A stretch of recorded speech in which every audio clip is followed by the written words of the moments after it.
Nabi kan secara basariah, secara kemanusiaan tuh kecewa. Karena tidak ingin melihat umatnya kok saling kan wong Islam kok paten binatan lho napa. Lah pangeran wis mentang-mentang pangeran kon iku keputusan umat, aku sing roh hikmah. Meneng kalah sing duwe dunya ya meneng. Wong proposal ae gak dikabulno kan ya sah. Jenenge napa? Proposal, permohonan. Tapi ternyata sejarah membuktikan teori itu bahwa yang benar ternyata Tuhan. Ketika orang Islam di Timur Tengah tidak nyaman dengan kondisi Timur Tengah, banyak yang minggat. Termasuk minggat di Cina, akhirnya Islam di Cina kakak, minggat di Aceh, akhirnya Aceh kakak. Sama seperti Pangeran Diponegoro, Pangeran Dinowo, tukaran kecewa mbek keraton do minggat. Akhirnya ono Islam teng Sulawesi, ono pangeran nak do berkeliaran itu. Berhubung wis dadi pangeran kan mental mimpine kan pancet. Akhirnya do gawe pondok, gawe gerak.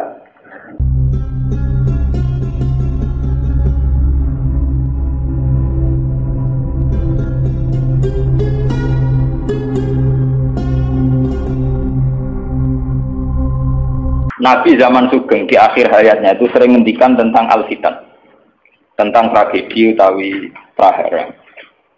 Itu banyak riwayat yang bahkan Nabi itu pernah ngendikan saya dan kejayaan Islam itu hanya berumur 36 tahun. Itu sampai menghitung periode 36 tahun. Juga banyak riwayat yang bahkan secara detail saya mencium turba, di mana nanti cucuku terbunuh di situ. Apa kamu gelisah Muhammad? Iya. Kata Jibril, jika kamu mau, saya tunjukkan di tanah mana nanti cucumu akan dibantai. Itu riwayat jauh sebelum Said Husain dibantai di Karbala. Termasuk riwayat-riwayat yang se-ekstrim ini. Jadi ini kan terus ngaji kalau wingi-wingi bahwa nanti pada akhirnya sing mlebu neraka iku ora wong dolim tok, termasuk kita-kita sing saleh. Jadi wis sempat masuk swarga. Wong pontok haudun Nabi berarti mendekati napa?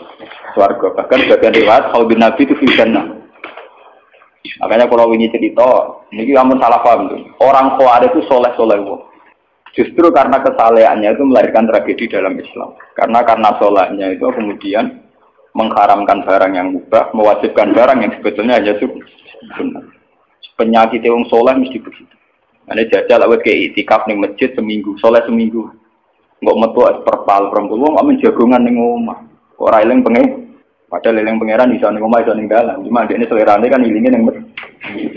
Wong itikaf seminggu oke gere Kak. Enggak. Enggak kowe seneng pengajian ya ngono. Wong kene ora seneng ngaji sing teko kok wong limo. Gelem dijak apik ta ora? Padahal ning omah ngurmat anake ya apik. Paham ya? Ning pasar dagang ngurmat anak putu ya. Cuma APM kan kiai dari pelepak-pelepok ning masjid. Tapi gara-gara pelepak-pelepok ning masjid seminggu gegere tengah. Terus menfonis orang lain. Wah ada. Jadi sebentuk kesalehan itu pasti melahirkan tragedi. Itu tadi, kamu iktikaf di masjid seminggu saja. Kamu akan janggal sama orang-orang yang berkeliaran di jalan-jalan. Hanya kamu anggap tidak sebaik kamu. Kapan ingat Tuhan kalau di jalan-jalan terus? Kamu nyai di satu daerah yang ngaji 10, 20. Nanti kamu kecewa. Orang sini gak seneng ngaji, gak seneng kebenaran, gak seneng kebaikan. Padahal orang yang di rumah mungkin merawat anaknya juga ibadah. Gitu ya. Merawat keluarganya juga ibadah. Hanya karena dia tidak ngaji sama kamu anggap tidak ibadah. Padahal di rumah juga ibadah sih. Nah ini orang Khawarij dengan background kayak itu paling mudah begitu. Sehingga orang-orang ini nanti ketika sudah sampai ke surga, kemudian ketemu Nabi, kata Nabi mau disampaikan ke Haudun Nabi. Dia mau sampai ke telaga Nabi. Tapi pas mau sampai ke telaga, terus Nabi diingatkan oleh Allah, Mas, mereka tidak layak masuk surga. Innahum qad ahdatsu ba'dak. Mereka bikin bid'ah setelah kamu. Tapi itu umatku ya Allah, saya kenal mereka kenal saya. Ya, tapi sukon itu harus dijauhkan dari surga. Dan ini kalau cerita, kenapa kesalehan melahirkan tragedi? Dalam semua sejarah dunia, selalu tragedi itu dimulai dari kesalehan. Ya. Semua tragedi dunia itu dimulai dari kesalehan. Paling enggak klaim kesalehan. Ya, paling enggak klaim apa? Kesalehan. Karena semua bentuk kesalehan atas nama agama tentu langsung dikaitkan dengan Allah. Bertautan dengan hukum Allah. Kalau sudah kamu yakini itu hukum Allah, tentu kamu dengan mudah akan menghukumi kafir siapa saja yang menentang. Karena kamu anggap melecehkan hukum. Akhir dari itu tentu kamu akan tahlil dam. Nak ngono wong iku halal darah. Ini rungokno tenan. Karena setiap pelanggaran atas nama agama tentu dianggap melanggar hukum Allah. Jika orang yang mengklaim demikian kan mudah mengkafirkan orang lain karena dianggap wani pengerang. Paham ya? Nah, kalau sudah menvonis orang lain berani Tuhan, tentu darahnya dihalalkan. Kayak kasus kaum Khawarij.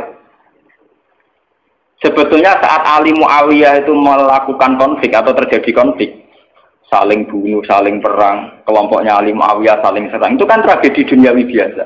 Dalam hidup pasti ada gejolak, ada demonstrasi, ya, ada perebutan kekuasaan. Sebetulnya itu kan fenomena sosial biasa.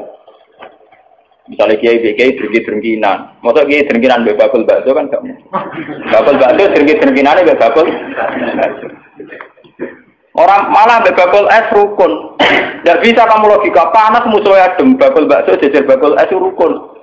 Mereka bar mangan bakso tuku. Tapi bakul es modal adem itu tukar. Mereka saingan, itu nunjukkan nak saingan tak jenis. Mulane kaya aku rada aman. Mergo sing nyaingi aku kudu alime sekali beraku aman. Paling wong saingi yo kuatir wis lho, Pak. Padha kelas-kelas ringan kan musuhe ge kelas. Ora nek nak ngalim ulisan kaliber. Dadi rapati de musuh. Maksudnya ngalime kaliber terus fasilitas biasa. Wong rapati nyucu, wong rapati hormati, wong ape drengki apaan? Wong kula yo mak turu temangsang ning kos drengkeni apa? Mun kula elmoni ya, semua wong rapati drengki mun kula elmoni. Dadi ngalime kaliber fasilitas biasa. Wah aman.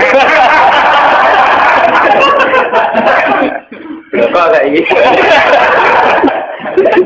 Aman, itu istihad. Jadi untuk menjaga keamanan.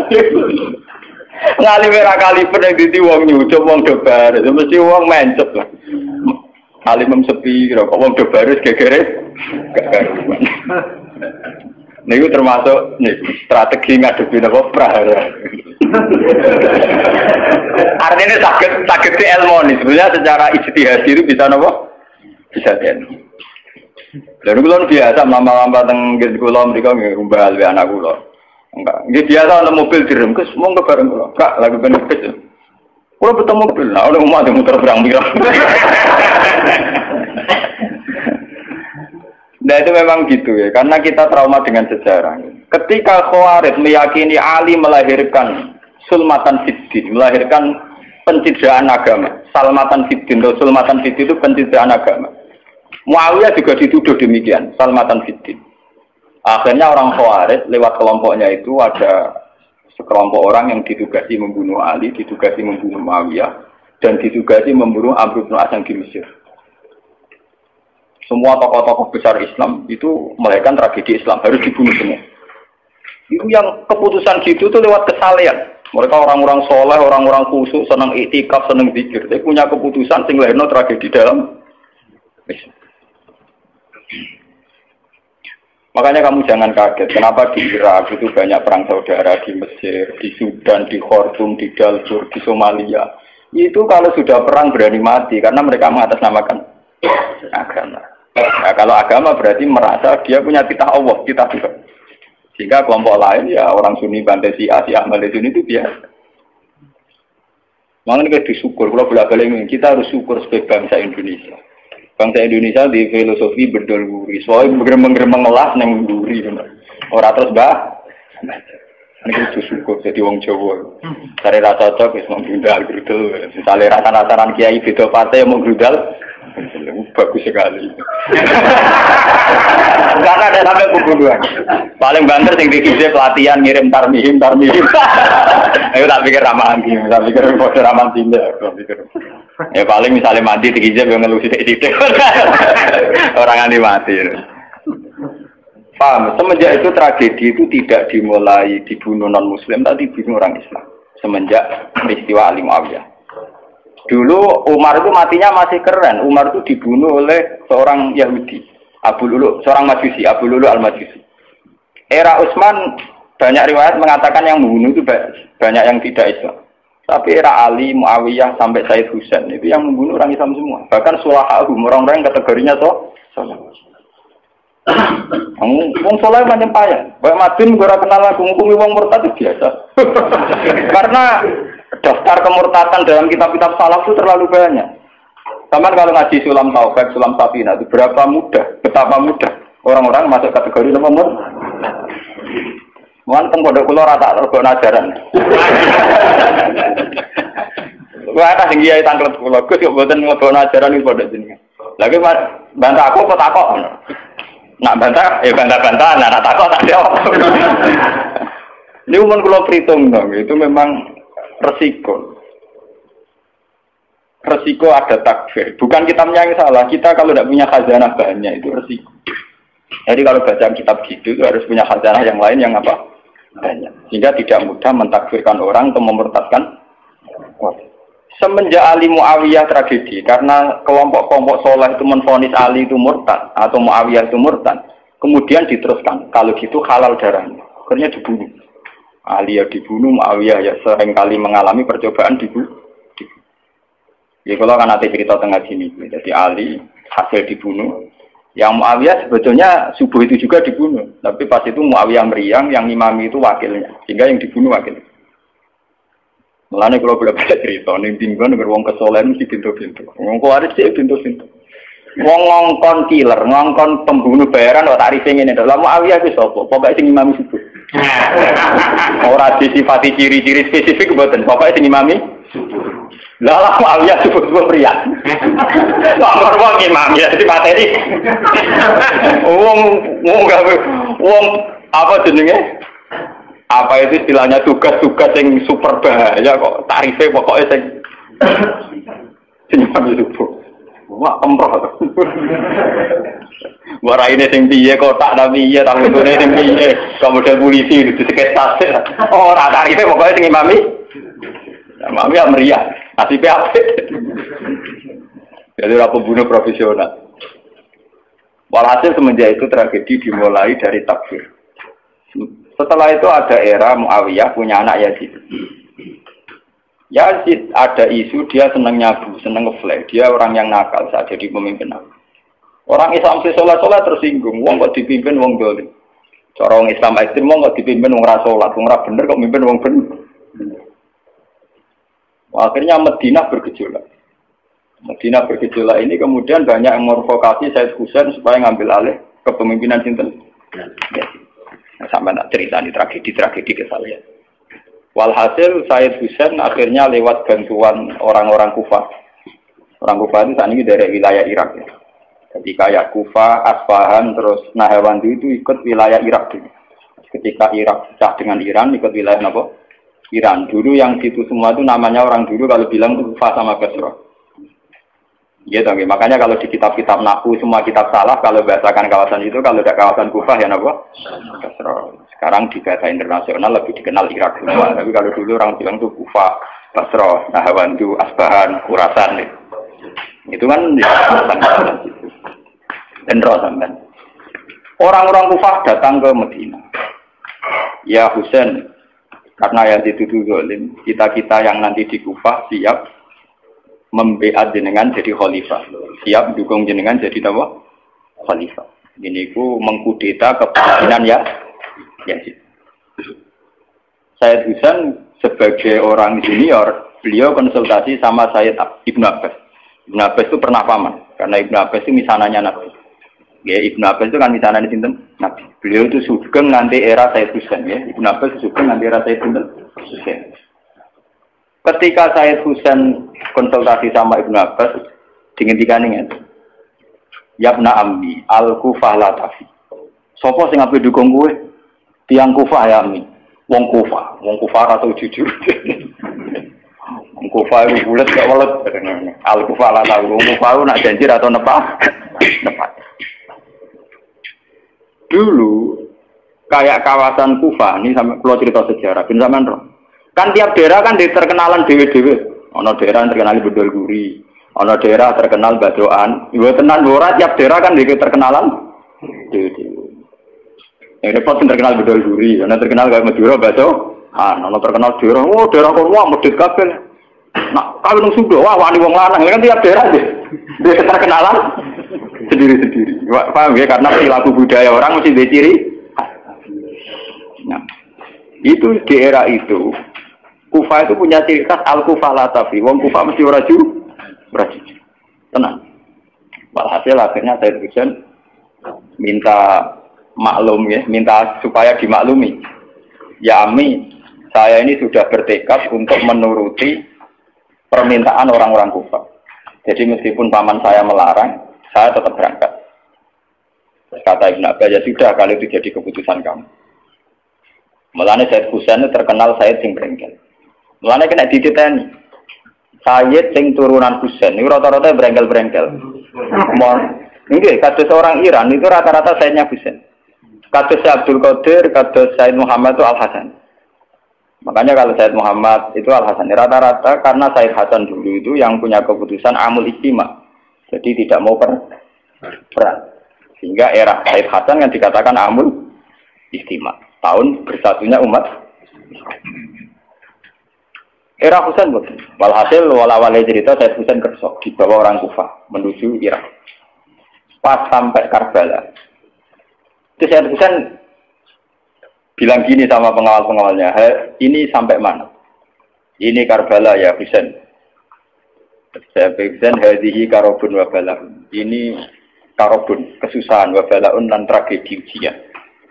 Delalah pasukan yang dikirim Yazid bunuh Sayyid Husain ya pasti mudik.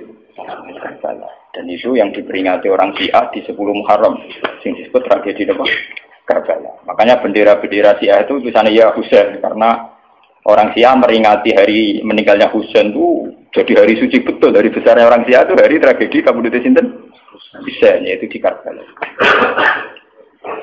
Nah kemudian versi cerita itu bulat. Kalau versi Sunni, karena sini model Kiai Indonesia, model versi Husnuzon, itu jari ini pengawalnya Muawiyah itu tidak disuruh bunuh, disuruh konsultasi saja. Cuma mereka overacting bunuh. Sehingga dalam keyakinan Sunni bahwa Yazid itu tidak dosa-dosa amat karena tidak nyuruh nopo. Tapi nak cara Syiah, nyatane mata ini kok dikelah-kelah, mata ini ya mata. Wah semenjak itu lahirlah kelompok Syiah besar-besaran. Siapa yang berbau Yazid, berbau Umayyah harus dibunuh. Kemudian dendam ini dijilmakan menjadi kelompok besar di dunia. Ini Syiah. Ngantos sama. Sebenarnya Syiah itu nak muji-muji kaya-kaya agama itu dimulai Husain. Yes. Wes ngono Husain delalah bin Ali. Jadi Nabi Muhammad idola sentrale Ali. Terus yang dianggap kesatria prajurit napa? Husain. Sehingga agama versi Syiah itu ya 3 itu. Muhammad, Husain, Ali. Karena referensi agama Syiah itu hanya ini. Ali zaman sugengnya Nabi ya terkenal pahlawan perang, terkenal kesatria perang. Husain ya kesatria perang. Sehingga orang Syiah tidak punya rujukan kecuali sejarah kesatriaan.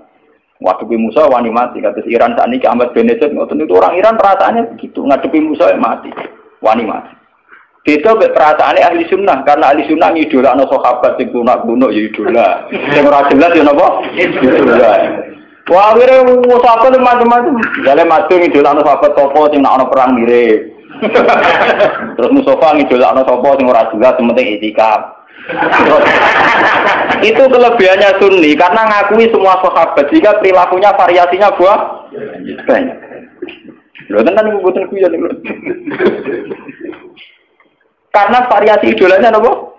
Banyak. Jika orang Sunni buntuke ubit-ubit. Mungkin tidak kebut.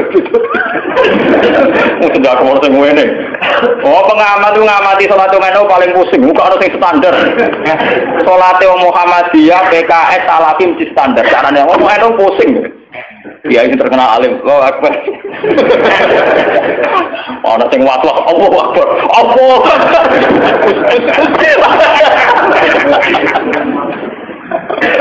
Oh, sedekah kok ora sing ngene, ana sing ngene, ana sing santai, ana sing lambene ngancing nono selik.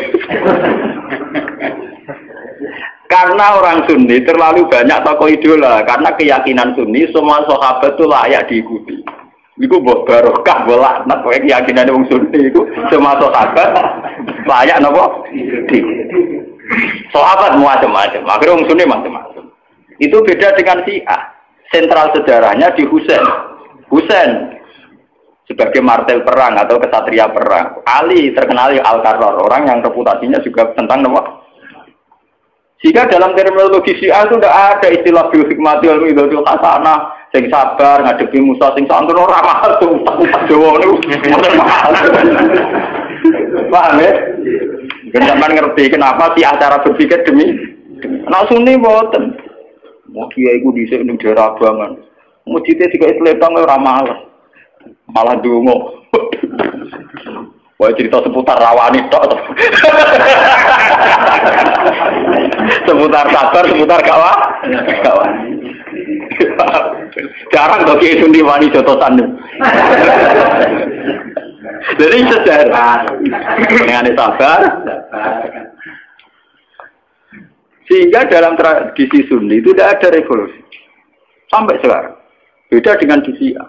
Libanon pengikut Syiah, Syria ya Syiah, Iran juga Syiah. Meskipun Syiah sendiri punya variasi, kayak Syiah Imamiyah, Syiah Ismailiyah, Zaidiyah dan sebagainya. Tapi trennya sama, tetap menjadikan Said Husain sebagai sentral.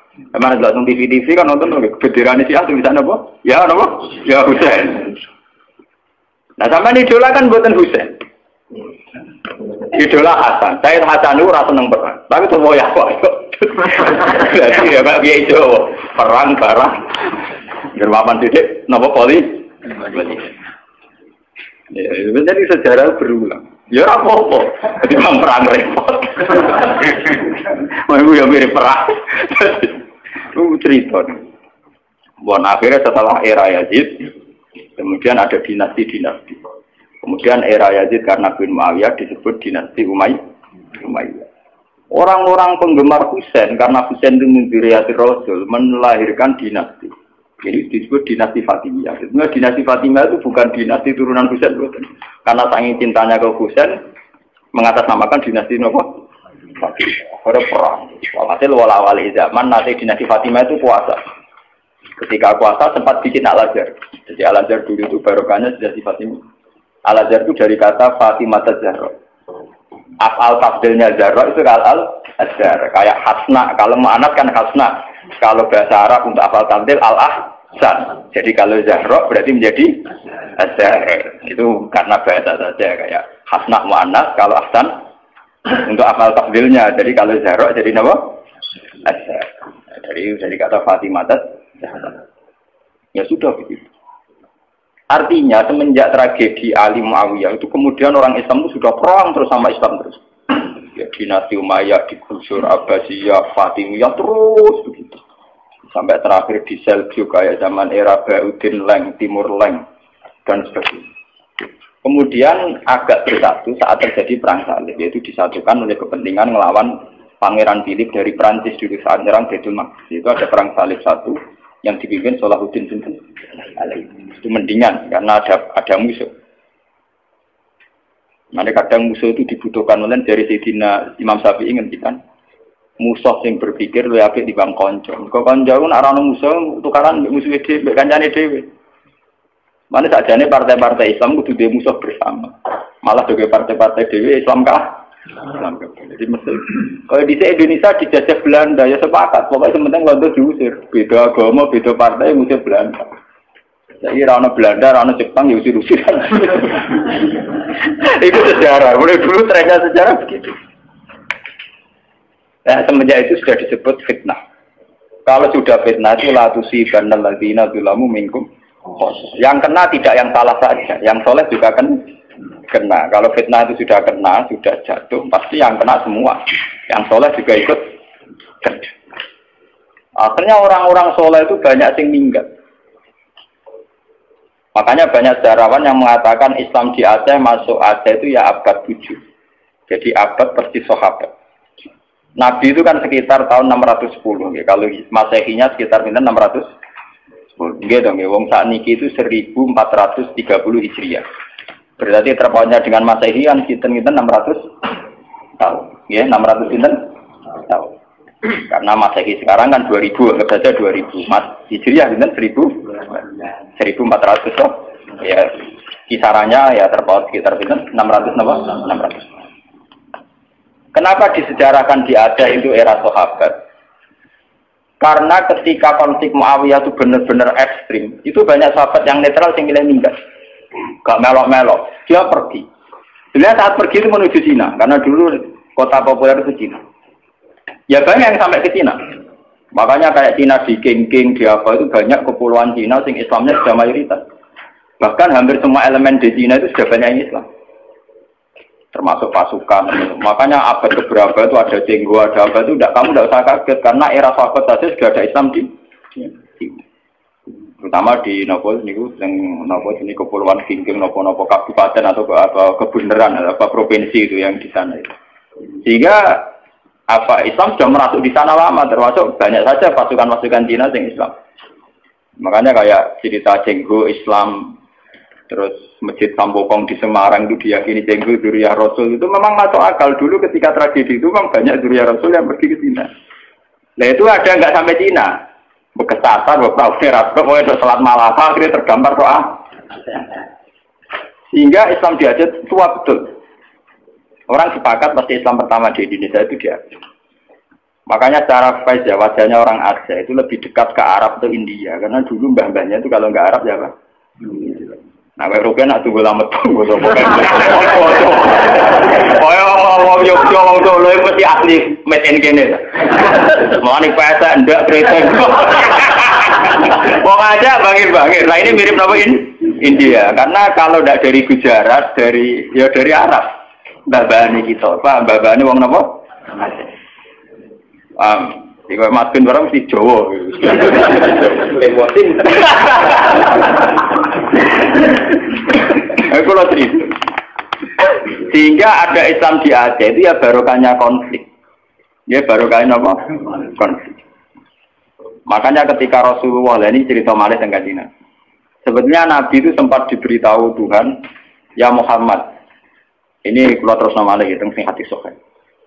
Nabi pernah cerita ke sahabat, saya berdoa 3 hal. Yang 2 dikabulkan Allah, yang 1 tidak. Sahabat tanya, yang 1 itu apa ya Rasulullah? Saya minta Allah yahlika ummati, halaka ba'dihi diba'din. Saya minta supaya tidak ada kerusakan, tidak ada bantai-membantai antara umatku dengan umatku yang lain. Kamane aku rasa pengen wong Islam paten-tinaten berumat Islam di Famana anihah. Tapi Allah tidak mengkabulkan itu. Allah tidak mengkabulkan. Terus ketika Nabi kan secara basariah, secara kemanusiaan tuh kecewa.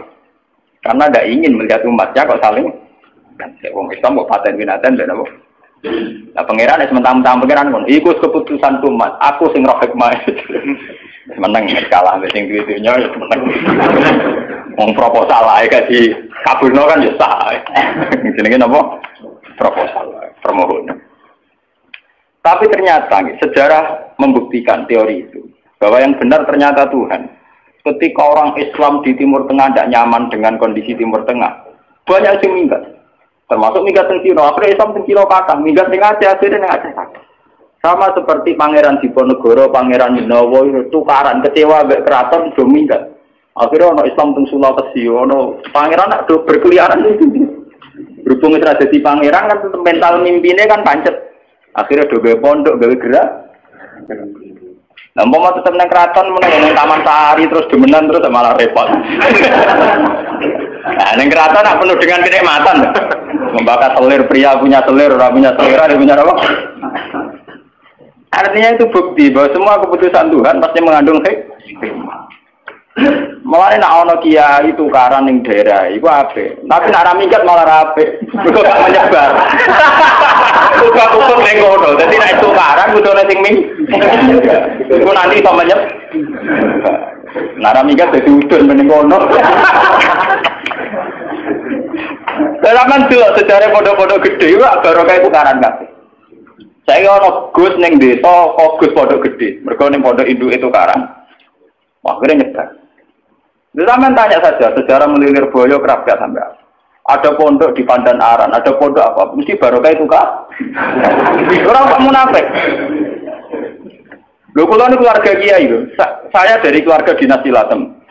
Dulu banyak tidak cocok akhirnya nyebar. Ki Hamid Pasuruan itu keluarga saya, itu misanan sama bapak saya. Tukaran nyebar. Banyak balukman rata pasaran minggat kok Tuban. Itu penting untuk tadi kadang cuma repot kadang untuk karena minggat lagi. Jadi ujung.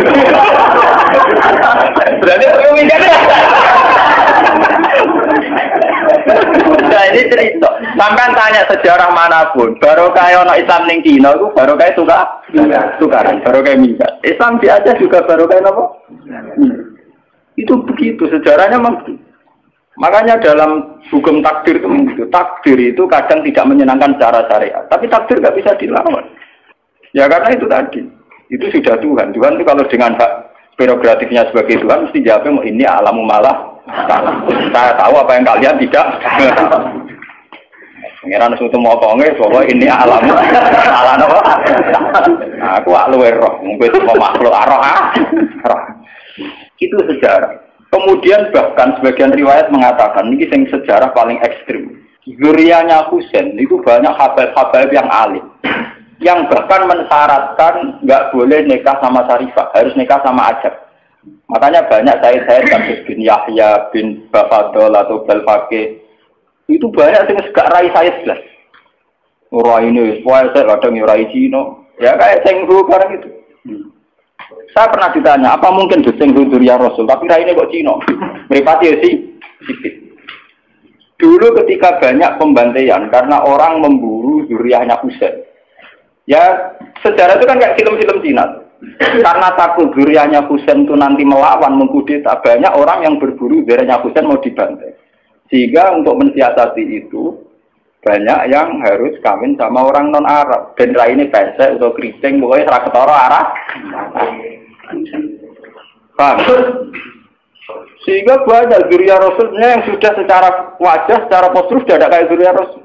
Padahal silsilahnya jelas sampai Nabi. Itu dulu bagian dari strategi menghindari pembantaian. Makanya kamu jangan kaget. Misalnya istrinya Sari Budatua Cina, putri Sempo Cina. Cina kok nak sampai dok kanjeng. Saya itu ngaji aku roh, ngenteni dikandani. Itu sejarahnya memang begitu. Memang disengaja dulu dari babahnya apa? Artinya ya mungkin tuh kalau pesek turunan Nabi. Nah turunan Nabi keluarganya Nabi. Nah keluarga yang untuk Nabi Jahal Abu Lahab barang.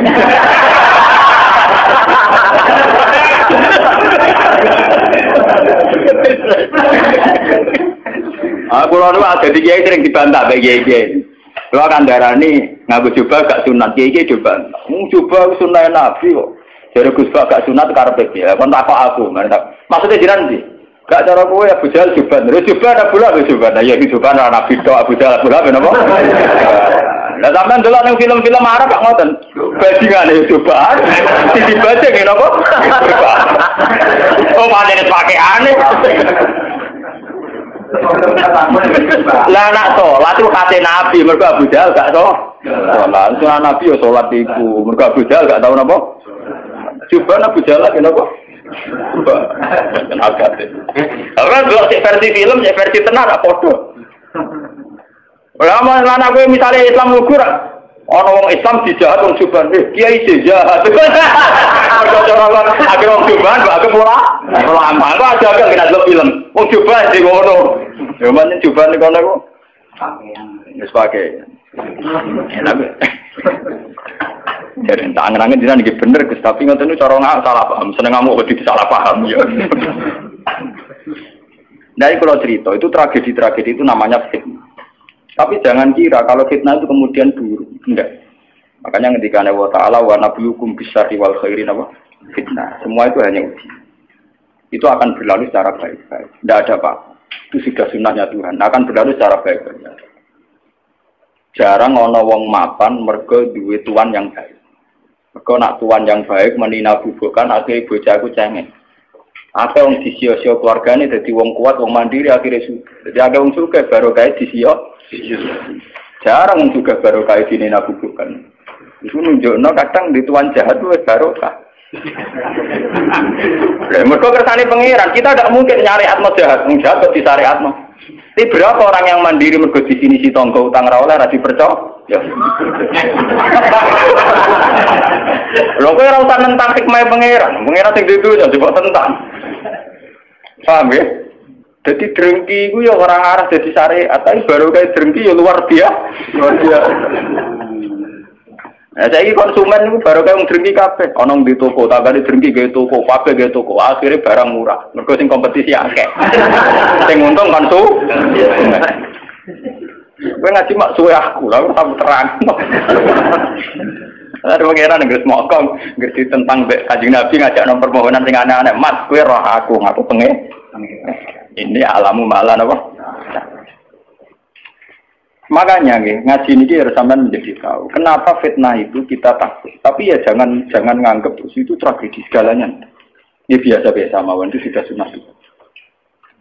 Lah kenapa cirinya Allah tidak ingin bahwa umat Islam dibunuh oleh non-muslim?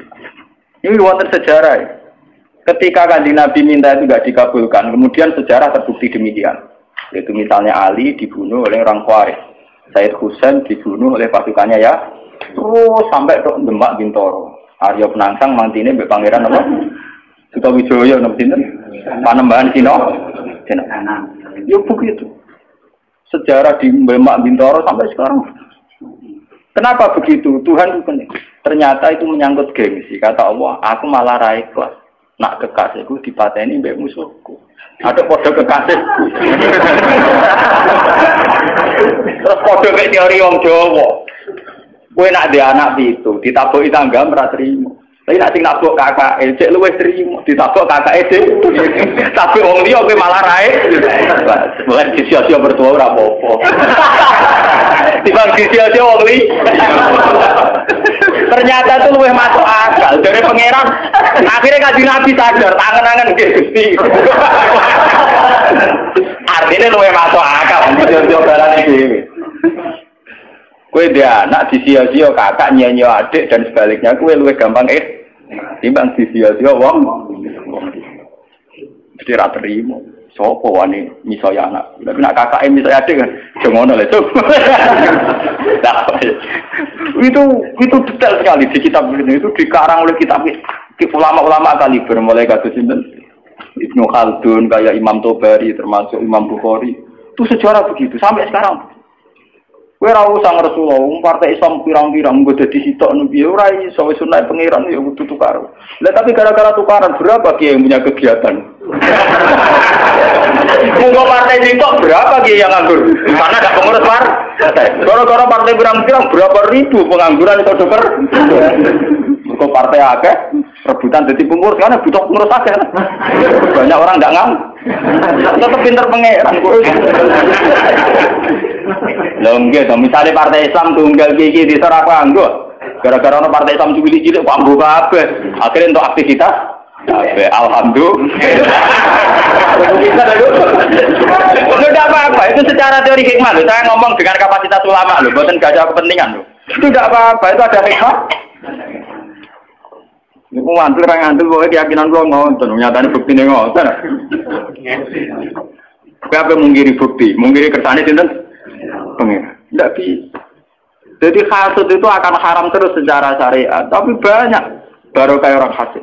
Coba sekarang obat-obat yang mengandung borak atau formalin itu tidak ada yang orang soleh bongkar, mesti rival bisnisnya atau lawan bisnis. Gak ngarang untuk Masjid Mustafa iso bongkar sindikat narkoba. Sing iso bongkar yang lawan sindikat narkoba. Iya betul. Apa iso bongkar ora? Iya betul. Pangeran mbok warai mana agar tua kok anak-anak ben Nabi jawab ini alamun apa. Takoki malaikat tak wong paling parah pangeran. Jawab pangeran ini anak alamun ala apa. Aku ora apa, ora aku aja. Itu bukti bahwa semua yang digedaki Tuhan itu pasti baik. Bahwa akhirnya tetap ada syariat. Misalnya hasud yang haram. Drengki di apa? Haram. Itu saya. Ya begitu ya ada apa-apa. Haram mungkin tetap haram. Mana kalau di guyonan Gus, kalau nanti kita ke itu ya. Kados makan kewan-kewan sing bahaya kok ada haram kena apa? Sale mangan ulo ada haram dari bangsa. Ya biyen apa itu mau apa nanti haram. Ya bukan dihalal kan malah ulontek malah ra ono kewan berbisa.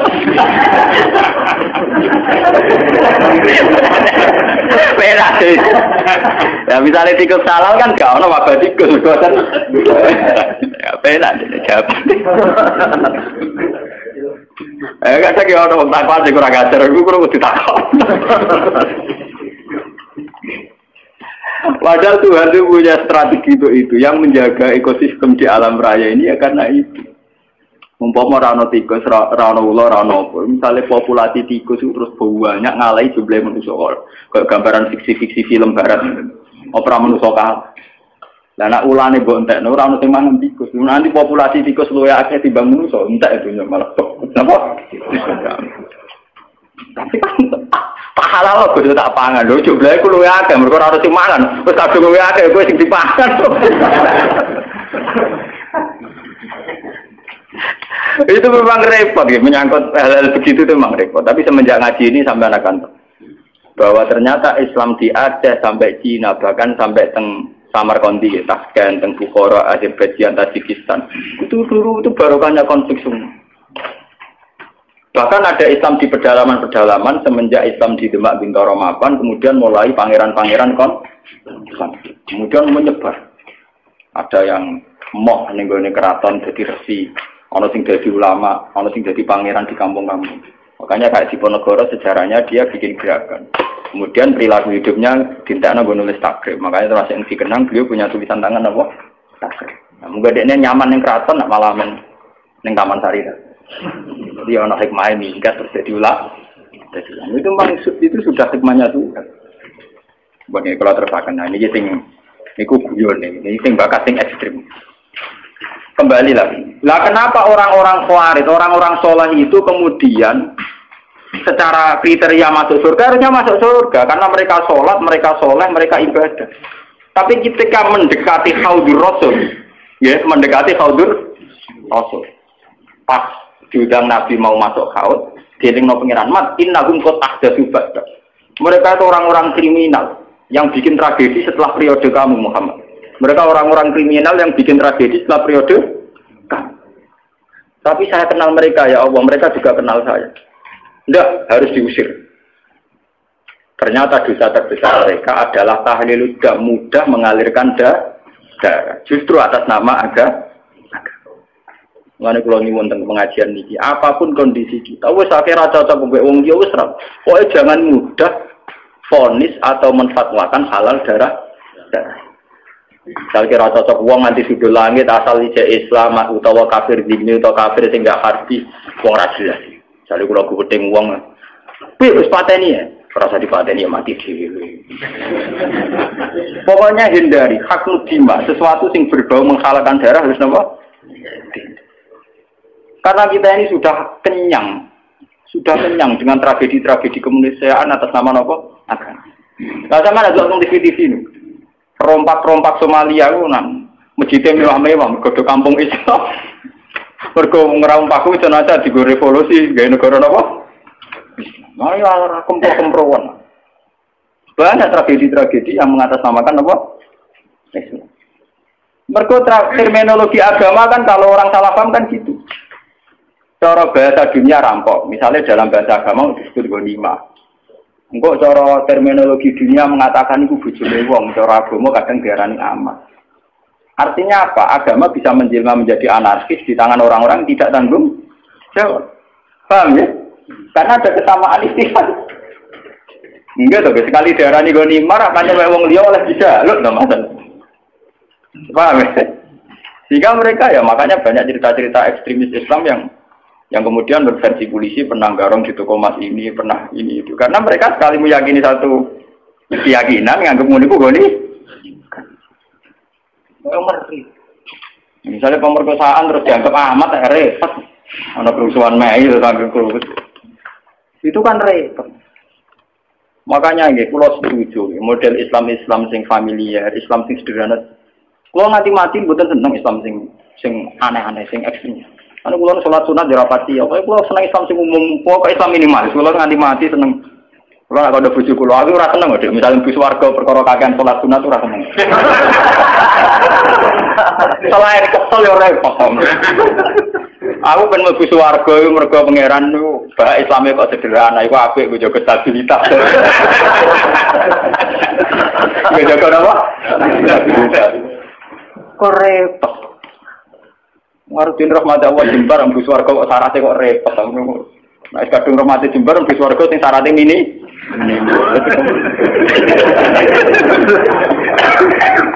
Karena kulon saja ini punya hitung-hitungan sejarah. Semua tragedi sejarah kemanusiaan dimulai wong-wong khusyuk. Dan ada kesamaan secara ilmu rasional. Ini yang disebut Cooper. Dalam teori psikologi, seorang Cooper itu cenderung begitu. Jadi nanti kalau terlalu akumulasi kayak kelainan. Jadi koyo nopo susu jadi paranoid, asal wong liya layak dicurigai, layak dibunuh. Itu orang-orang soleh. Ya karena memang secara kasat mata Ali itu melahirkan kegaduhan, Muawiyah melahirkan kegaduhan. Tapi kenapa fatwa mereka kemudian halal darah? Jadi sampai kita akan ngalami tuh, misalnya Pak Guyuban Betawi mengusir Gus Dur ke Jakarta, terus siapa mau naburi Gus Dur dia itu kan ya selain tidak Islami juga repot. Kalau tidak cocok ngapain dibiarkan? Toh tidak usah dibunuh juga nanti mati misalnya kan masih bisa disilahi. Kan ada kebenaran yang mujma' alaih, misalnya kita sedekah, kita bangun negeri. Saya tuh sering tuh konsultasi sama orang-orang begitu, saya tanya, kan ada kebenaran yang mujma' alaih, misalnya kita sedekah, kita ada. Ngapain cari kebenaran yang tidak mujma' alaih, yang tidak disepakati ulama. Misalnya kita bunuh si A, sudah tidak mesti benar menurut hukum Tuhan, atau tidak mendesak, apa ada cara di surga kamu harus bunuh orang itu? Jangan-jangan karena nafsu. Kan enggak mendesak. Nah kalau sampean tanya, tapi dulu zaman sahabat kan sering bunuh-bunuhan zaman perang. Perang itu beda dengan membunuh. Perang itu gentleman, ada depan. Dulu sahabat ngadepi wong kafir ada depan. Nah kalau membunuh menikam dari belakang itu udah perang, udah bunuh-bunuhan, kamu bunuh sepihak. Wong lagi kongkong-kongkong gue patahin. Ada tunggal, mana depan-depan kerawaan nih. Perang itu kan ada depan. Makanya yang dialami Nabi dan sahabat itu perang, bukan membunuh. Meskipun efek dari perang membunuh. Ya, tapi membunuh tanpa perang itu kan gak gentleman. Sampeyan wong pas ngaji ngene dibom, ana wong pas kongkong ning gone warung napa? Itu kan sepihak to. Nah, perang kan ada. Meskipun efek dari perang bunuh gitu. Dia membunuh beda dengan perang. Paham? Itu beda sekali. Nah, kalau orang Khawarij itu gentleman harusnya nantang Ali. Ali kamu itu salah, coba perang tanding sama saya, itu fair. Enggak ngenteni sholat subuh. Bahkan riwayat baca pas sholat dikira rawani, ngenteni pas sujud. Ngurpan nemen oleh nyolong tuh. Gitu, kita riwayat pas nopo. Itu kan betapa ada gentleman-nya, enggak kesatria. Sholatin ala yubir, mata ini musuhnya pas perang loro tiba ditabak nose. Engko nek semari perang tanding bener. Saking kesatriane kan. Dia tuh cerita-cerita Pak. Dalam cerita kesatria kalau perang yang satu pedangnya sudah jatuh, enggak diteruskan bunuh kan. Karena tidak kesatria punya pedang melawan yang tidak punya. Dia tuh. Ini harus jadi sejarah. Nah, orang-orang melahirkan bid'ah terutama yang sampai tahlil Islam ini yang dimaksud Nabi innahum tatahdatsu ba'da. Mas wong ngono iku ora perlu mlebu swarga, mergo bikin bid'ah sing parah. Ini ku melahirkan apa? Tragedi kemanusiaan. Niki kalau mau teng sarai teng Fathul Bari, jadi bid'ah di sini bukan sekedar bid'ah kados tahlilan ning kuburan niku bid'ah ringan. Umpama masalah tenan ya orang nganti mlebu neraka. Itu bid'ah ringan. Niku kelas ringan. Ini yang di cara-cara bid'ah ini itu bid'ah yang sampai tahlilut. Dunger, ya itu kayak yang dilakukan Khawarij. Makanya nggih kula wingi ditamoni kiai-kiai, kata kiai Rembang sing sowan kula tanya. Gus, Islam teng Indonesia cara jenengan piye? Aku jawab, wah Islam Indonesia yang terbaik ya, di dunia yang terbaik. Meskipun ya tidak jelas tapi ya terbaik. Artinya ra jelas itu patokan cekak nganggo pakaian minim nggo rukun ning masjid damai. Lah cara wong Timur Tengah janggal, pakaiane ra Islam kok ora masjid. Engko ning masjid lagi 3 rukuwe bar kok dicoplok meneh patokan cekak lah sing calanang kiai ini tak ustaze ora keberatan ben ngono. Anggap ae termandang. Mergo nang kiai ini ditakoki, gitu kok dak kamu tegur itu kan buka aurat di depan umum. Tapi kan sholat, di apik so. Yang penting kancane orang keterucut di apik awake lah itu keterucut. Itu aslinya. Tapi di Indonesia itu baiknya Islam yang saya katakan terbaik. Kita ini tidak punya tradisi kalau tidak cocok bunuh. Itu tradisi terbaik Islam. Saya rasa cocok PKB kayak partai D, rasa cocok P3 kayak partai D, rasa cocok pondok hidup kayak pondok, rasa cocok jamaah toriko apa kayak jamaah. Jadi variannya itu ringan kan. Dan itu melahirkan berkah, akhirnya ono tes berkeliaran di pakanan dan sebagainya itu tidak apa-apa. Gue kalau ngomong jujur itu bagus. Kalau di Timur Tengah tidak ada. Yang namanya kelompok Kurdi ngelawan Saddam ya bunuh. Saddam merespon Kurdi juga. Ikhwanul Muslimin di Mesir juga begitu. Di Khartoum, di Sudan, di Darfur, di mana-mana begitu. Di Somalia begitu. Islam Indonesia kok. Nanti kalau ngerti kandang ini tiang Gus, wonten kia buat tidak terjadikan. Nak wong Indonesia atau enggak? Wah cocok ya. Paling bermanfaat. Jadi ada rata-rata wong Kurdi. Dia tahu Muhammad. Itu ngeri. Yasir Arafat itu punya menulis buku. Yang semangat bunuh saya itu bukan sekedar musuh-musuh dari Israel, tapi dari kelompok Islam garis keras itu ya semangat sekali ingin bunuh.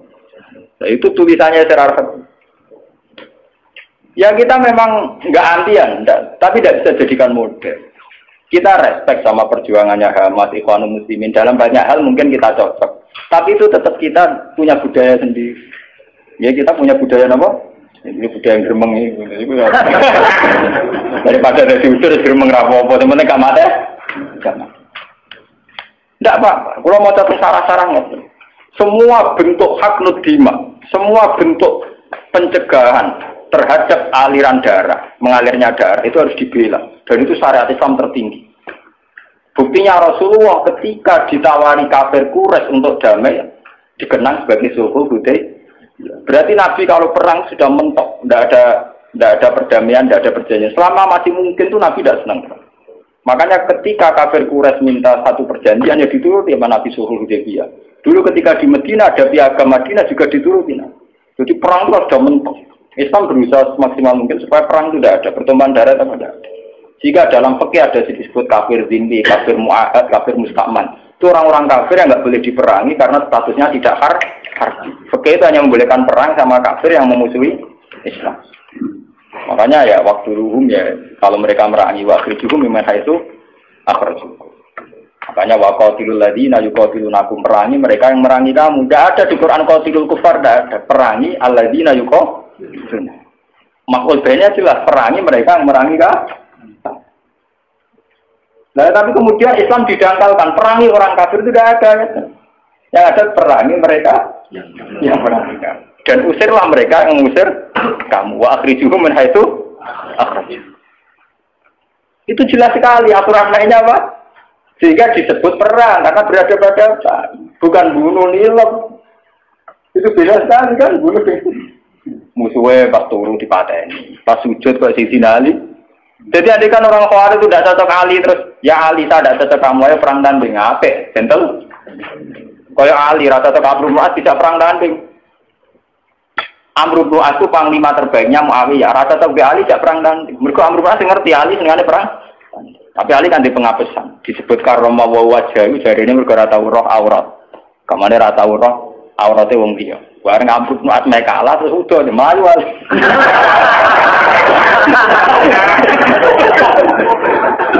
Ya nanti tahu deh, gue tenang ora. Tapi dari kau pulau kurang ajar, berarti nggak terus. Lah ini kau pelajari bergo, roh aku waktu dari tahu roh. Berarti tetap tahu roh. Melaju bergo dari roh, berarti ya tahu roh. Tetap tahu roh, gue setelah itu arah roh.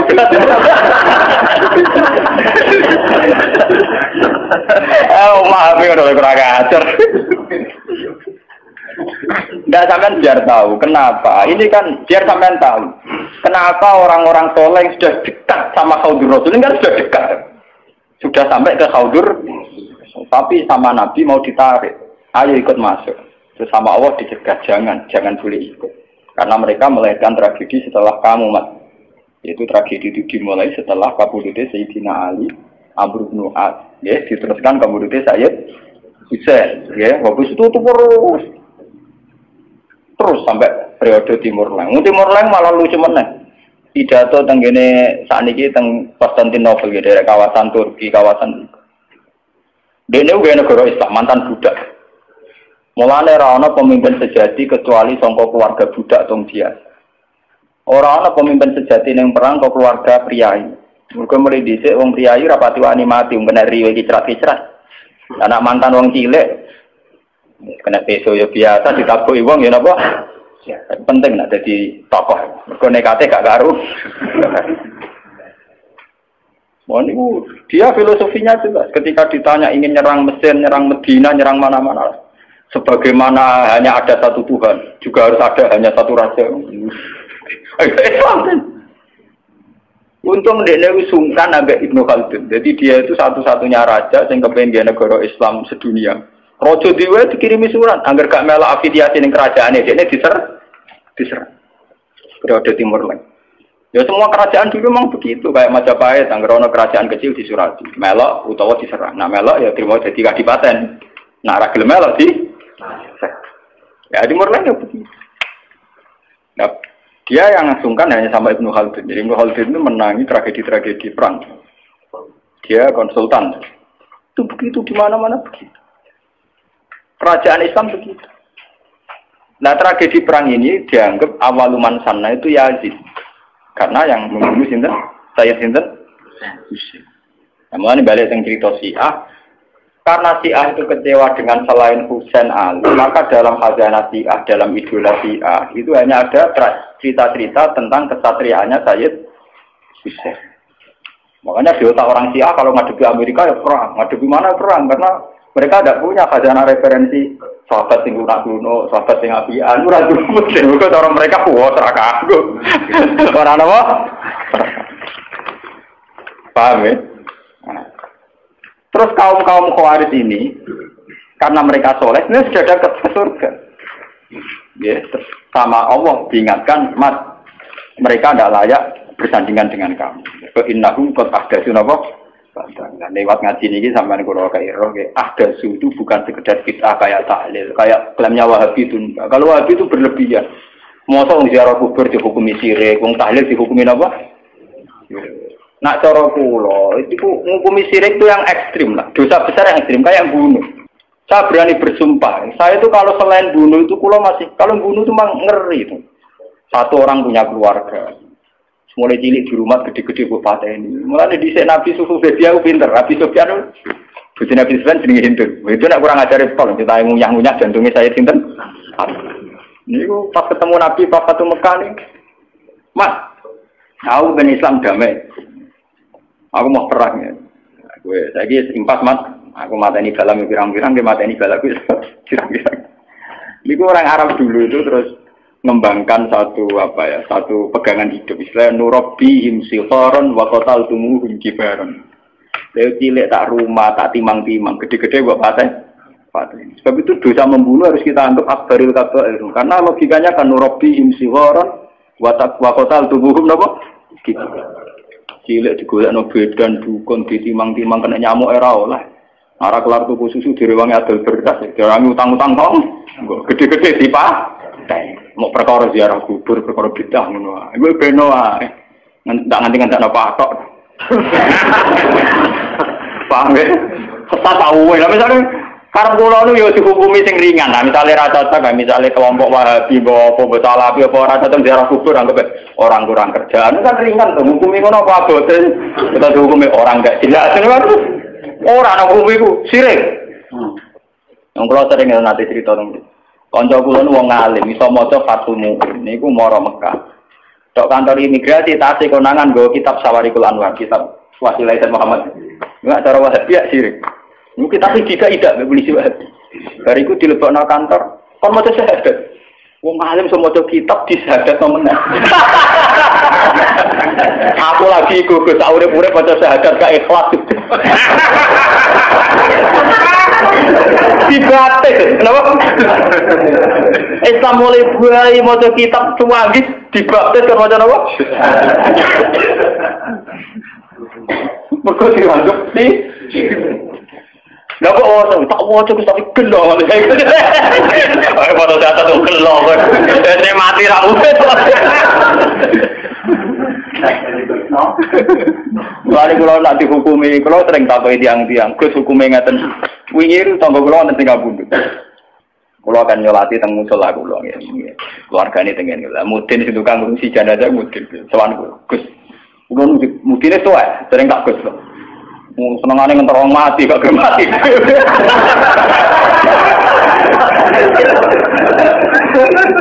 Kakek ora kalah kula, sering sowan kula. Niku kancane bapakne.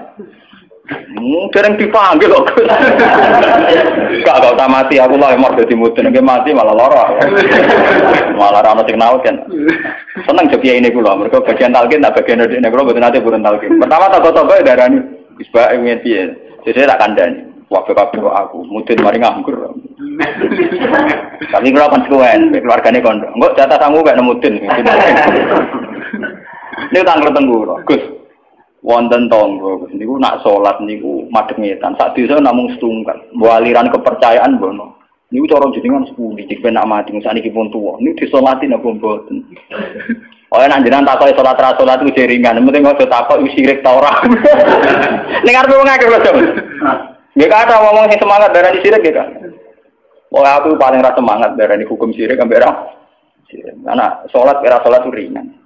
Saya ngukumi rasa solati, maksudnya rasa solat buat anak ya bentuk karena keekstriman itu memang ya nyun saya itu tidak sependapat dengan Wahabi itu.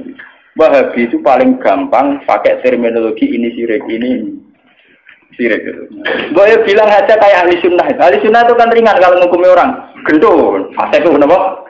Gendul. Jadi arah sasak baik uang, misalnya uang tukang zina hukumnya fase gendul. Dan kayak gampang. Wong tukang dino, wah BTS lonte ya. Pokoknya dia mau ngukumi sirik, akhirnya di istilah wadah. Malah ada sunat sepakai istilah wadah. Mereka dari bahasa sirik, dari bahasa apa? Oh, no PSK, oh lonte. Jadi hukumnya apa? Ya lonte orang hukumnya, hukumnya apa? Wong tukang maling penjara, wong tak jelas itu. Sama tapi boten. Pokoknya dosa sirik, kamu dosa apa? Sirik. Padahal lagi hukumi sirik itu keputusannya Tuhan ekstrim mergo inna wa la yaghfiru ayyushraka taruhane sirik dosane ra kena disebut. Lah nek dihukumi liyane sirik kan mlebu wae biru madunan. Lumayan. Lari jawab ora ngoten. Nek sampean takokane urusan salat cara salat iku tak jawab gampang. Nek keyakinane sampean ra gelem nyolati ora usah salat. Buatan kesalahan jenengan, nah jenengan dimenyolati kalau nggak nyolati nak pesen, nah kan ringan, nah ringan cocok kok. Pokoknya aku udah kiai yang fatwanya yang bagian ringan. Aku tadi nak teng daerah-daerah saya kadang misalnya sisa-sisa aliran Dharma Gandul, aliran Kejawen, macam-macam atau sekuat atau sehingga setelah ada Islam pun ya masih banyak. Dulu itu kayak agama Shinto di Jepang, terus di Iran sendiri ada Asdajirda, ada agama Ahroman Yazdan itu dulu kan menjadikan matahari itu tolok ukur karena matahari itu adalah dianggap sinar dunia. Makanya sejarah Ibrahim melawan kemusyrikan yang kaumnya falamaro asamtan apa bazikotan melawan penuhanan matahari. Nah dalam teori kayak di Jepang di mana-mana itu kan matahari dianggap sentral sehingga dulu itu ukuran sholat itu yang ngadep matahari atau tidak. Ini sejarah, paham ya? Karena matahari dianggap sentral, dianggap kayak semi Tuhan sentralnya. Sebab itu ngendikane Nabi ojo sampai sholat ketika matahari baru terbit. Juga jangan sholat ketika matahari mau terbit. Saking susahnya Nabi melawan tradisi mendewakan matahari. Sampai Nabi ngendikan fa inna huma qarnas syaitan. Fa inna hatatlu qarnas syaitan. Karena sudah mendarah mendaging dulu orang ketika periode sebelum Masehi sampai setelah Masehi menganggap matahari itu sumber sinar, sumber segalanya, sumber kehidupan. Sehingga dulu orang itu kalau orang Arab niku malah kan orang Arab ku nak ngitung iki kanggo srengenge. Iku ketok nak wong Arab yo nyejelia tenan, jenate sirik tenan. Orang Arab tuh kalau darani timur itu kan masyrik. Nak darani kulon masyrik. Terus nak darani napa mriki budi? Kidul. Kidul iku napa janubi. Napa? Janubi. Sing kiwa napa? Simas. Iku nunjukno nak kemungkinan apa dalam otak orang Arab itu bayangan wong madhep ngetan. Sehingga ukuran itu begitu, masyrik, maghrib, terus ini apa? Mereka mau bayangan wong Arab itu madhep ngalor tong itu jadinya tidak begitu. Kok balen iki. Umpama wong Arab bayangannya madhep ngalor ngeten maksud kula. Itu kan berarti sini itu kenal maghrib, sini kenal maghrib. Tapi wong Arab kan carane ngukur kan begini. Jika sana punya nama maghrib, sana punya nama maghrib. Terus ini itu tidak punya nama. Namanya ini Janubi sama apa? Intinya orang Arab kan bayangannya wong nama sebulan madhep ngetan itu. Paham belum maksudnya? Artinya mereka menghadap matahari kan? Nah, menghadap dalam sebelum ada agama tentu dengan arti nyembah atau mendewa. Paham ya? Paham ya? Itu sejarah. Jadi nganti bahasa Arabnya ketok dimulai kok bayangan wong madhep ngetan. Ya madhep pinter. Mulane Islam antipati ana salat kok. Wae medune srengenge utawa wae surupe. Utawa wae srengenge ning tengah. Lho nabi sing dilawan ku ukuran srengenge kan. Kau oleh sholat pas sering metu, surup ya oleh pas di tengah-tengah. Ya, mana kalau seneng kalau kepada ulama itu aku sing rapati sholat tiga. Aku itu semangat tuh malah tengah itu aja berarti tambah. Mungkin kalau itu nggak, mungkin kadang-kadang pada ini tak itu, secara syariat nggak, tak itu dasar cocok. Ini pun nunjuk betapa yang namanya matahari itu dianggap sentral. Jika sisa-sisa aliran-aliran kepercayaan yang dewakan matahari itu banyak. Ya, ini bersamaan roh sejarah. Sebab itu Nabi juga melawan dengan cara itu. Zaman Nabi Ibrahim ngoten falam maru asam sabaji wa tangqala hadza rabbi hadza akbar. Ketika era Nabi Muhammad ngaramno salat fil awqat al makruhah, batasannya matahari semua. Alasannya Nabi napa? Fa innahuma tatlu'u qarnat. Iku bareng ngambek selerane setan. Cara iki iku ana manane iku pas setan ngetokno sumune, ngetokno kedikjayaan. Jadi setan memprovokasi manusia. Delok oleh pentingnya matahari. Delok oleh betapa matahari menjadi sentral kehidupan. Delok oleh matahari sebagai yang segalanya. Nah, karena matahari itu diposisikan demikian oleh wasa itu setan, orang terus menghadap matahari. Pas menghadap karena belum ada agama tentu dengan arti menyembah atau mendewa. Nah, Islam itu jangan sampai mirip-mirip baik. Nah, caranya mirip belas. Oh, coba sholat. Ada gue ngopi, tandung nggak empuk, pokoknya. Paham ya? Jadi orang gunanya santri-santri yang gereja rokokan. Ben, caramu yang haram Allah. Mau haram liane ya kira. Cara baca pulang lah. Pulang tetap rokok. Lah dari MUI rokok haram, malah gue sing haram rokok tok bodoni yo haram dong haram. Wis biasa gue ngalori haram. Wah, malah parah. Sing haram ra iku tok. Pak, ya kena aliran-aliran sesat iki, Pak. Paham ya, jadi lewat ngaji ini sampean ngerti. Jadi saya mohon ya. Kalau ngaji bertaruh tenan di depan Tuhan, kalau istikharoi, kalau pikir, kalau bikin paket ini, kalau istikharoi, kalau pikir. Memang bid'ah itu tinggal satu saja, lah. Kita harus jauh, yaitu gampang tahlilut. Terus tak sampai standar gremeng ya lah. Nara cocok betul gremeng itu, ngerasani ngajak bola-bola, itu ringan-ringan. Kali rasa cocok bertua mandu, wah rasuah, wah jelas, itu kan ringan tuh. Misalnya mbak kiai partai ini itu, maksudnya biar kok malah partai. Maksudnya raja, saya raja lah orang ngelakoni kan jelas. Kamu sing ngelakoni ya jelas hitung-hitungan itu.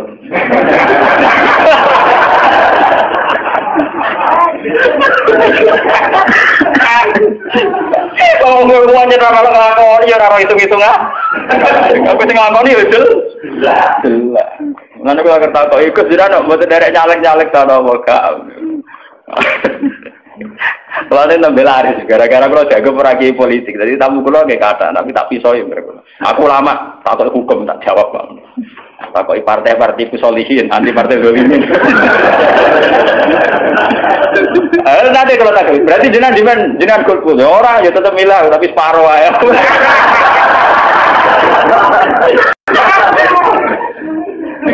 Tahu? Separuh. Pun kalau terus nage. Eleng-eleng ya, inna qad ahdatsu. Padahal orang-orang itu sing disebut Nabi laya ridu alayya sapa aqwamun pira-pira kaum a'rifuhum wa ya'rifu mereka saya tahu dan mereka juga tahu saya iku wae akibate sumayu halu baini wa bai itu ngendikane ulama teng sarah-sarah itu karena mereka mudah tahlilud sampean jangan terprovokasi sama bid'ah di luar tahlilud itu ringan ringan. Nggih, ngoten mawon. Assalamualaikum warahmatullahi wabarakatuh.